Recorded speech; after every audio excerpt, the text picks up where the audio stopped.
Okay, so I've just made some plant-based caramel sauce. If you just check my previous video, you'll see how I made that. And you can see what a mess it makes of the Vitamix blender. So, you know, rather than get rid of all that goodness in there, I'm just gonna go ahead and make my smoothie in the blender as it is. So I get some goodness of the peanut butter and I get the goodness of the dates in my smoothie. So it's also a good way to clean out your Vitamix.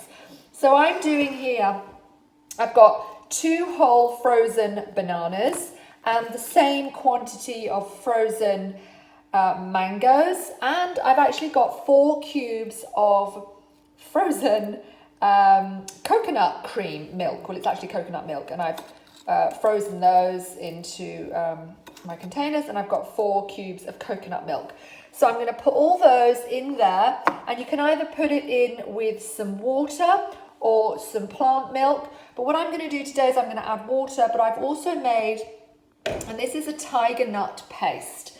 Have you heard of tiger nuts? Tiger nuts are just full of nutrition. They're a real superfood. And I waz these up in my blender. I add them to my daughter's porridge and breakfast cereal in the morning. And I'm going to add some of this to my smoothie this morning with just some water. So let's put it all together. So there we have it, a lovely, creamy. I've made it thick because this is going to be a smoothie bowl rather than a smoothie drink.